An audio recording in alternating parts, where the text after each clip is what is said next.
There is something you learned very early. Before you had words for it, before you could name the feeling, you learned that your worth was measured by how little trouble you caused. Maybe it came from a mother who praised you when you were quiet, a father who smiled when you agreed, a classroom where the girls who spoke up were called difficult and the ones who nodded were called sweet. You absorbed the lesson the way children absorb everything, completely, without question, and permanently.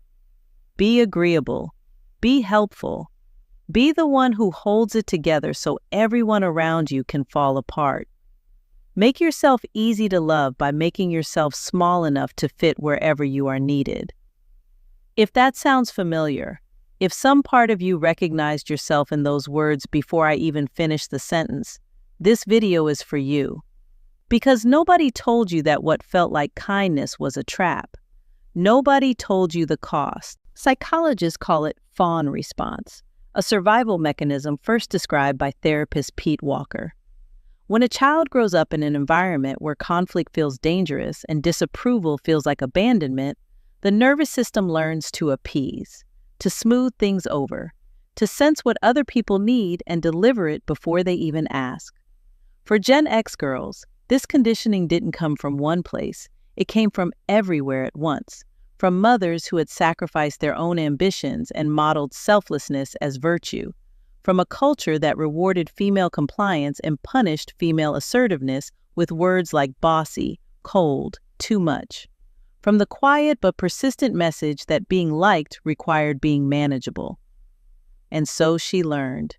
She learned to read the room before she entered it, to soften her opinions so they wouldn't land too hard, to apologize for taking up space, sometimes out loud, sometimes just internally, in the constant low hum of self-editing that became so familiar she stopped noticing it was there. She didn't become a people pleaser because she was weak. She became one because she was smart. It worked. For a long time, it worked beautifully. Here is what decades of that conditioning actually does to the brain, because this isn't a character flaw. It is a documented neurological pattern with measurable consequences. Research from the University of Houston by Dr. Brené Brown found that chronic people-pleasing is one of the strongest predictors of emotional exhaustion in midlife women. Not the occasional act of generosity, the compulsive, automatic, non-negotiable need to be what everyone around you requires, regardless of what it costs you. A study published in the journal Personality and Social Psychology Bulletin found that women who consistently suppress their own needs to meet others' expectations show significantly higher rates of anxiety, chronic fatigue, and identity diffusion. That disorienting sense of not knowing who you are outside of your relationships. And perhaps most striking, research from the University of California found that women who score high on self-silencing measures, meaning women who routinely withhold their true thoughts and feelings to preserve harmony, are significantly more likely to report feeling invisible in their closest relationships. They gave everything and still felt unseen. This is the cruelest part of the trap. The strategy that was supposed to make you loved ends up making you lonely. At some point, often in her 40s or early 50s, something shifts. The script that ran so smoothly for 20 years starts to break down. Maybe it arrives as rage, a fury so sudden and disproportionate that it frightens her, because she has spent her entire life being the calm one, the reasonable one, the one who doesn't make scenes. And here she is, white-knuckled in a parking lot because someone made a demand she couldn't meet, and she doesn't know how to say no, and she is so exhausted she can barely breathe. Maybe it arrives as numbness, a flatness where feeling used to live.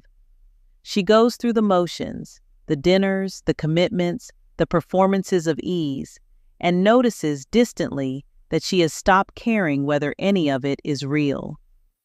Maybe it arrives as a quiet question in the dark at 3 a.m. if I stopped being useful to everyone around me, would any of them actually stay? That question is not a crisis. That question is the beginning of clarity. Dr. Harriet Lerner, clinical psychologist and author of The Dance of Anger, has spent 4 decades studying women and relational patterns. Her research makes one thing clear. The path out of people-pleasing is not a sudden transformation. It is a series of small, deliberate acts of truth-telling, starting with yourself. The first step is recognition without judgment. Before you can change the pattern, you have to see it clearly, not as a failure, but as an adaptation. You people-pleased because it was the most intelligent response available to you at the time. You were not broken. You were surviving. The second step is what researchers call values clarification, identifying specifically and honestly what you actually want, not what you should want, not what would make everything easier for everyone around you, what you want. For many Gen X women, this is harder than it sounds. The muscle has atrophied from decades of disuse. The third step is boundary practice, and the word practice matters. The first time you say no without an explanation, your nervous system will treat it as a threat. Your heart will race. You will feel the pull to apologize, to soften, to fix the discomfort you've created. That discomfort is not a sign that you have done something wrong. It is a sign that you are doing something new. The good girl grew up, and she is tired. Tired of managing everyone's feelings while her own go unattended. Tired of shrinking her needs to fit spaces that were never designed to hold all of her. Tired of being told, explicitly and implicitly, in 1,000 small moments across a lifetime, that her comfort matters less than everyone else's convenience. Nobody told you that the very qualities that made you lovable were being used to keep you manageable. Nobody explained that agreeable and invisible are often the same thing seen from different angles. Nobody sat you down and said, the cost of never disappointing anyone is that you will eventually disappear. But here is what is also true. The woman who learned to please can learn to choose.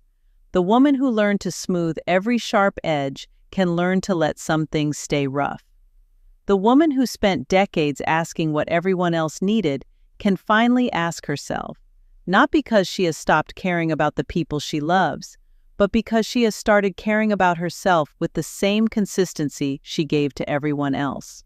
That is not selfishness, that is survival, and it is long overdue. Subscribe, because next we talk about the generation that was handed the promise of having it all and the silent breakdown that happened when they tried to keep it.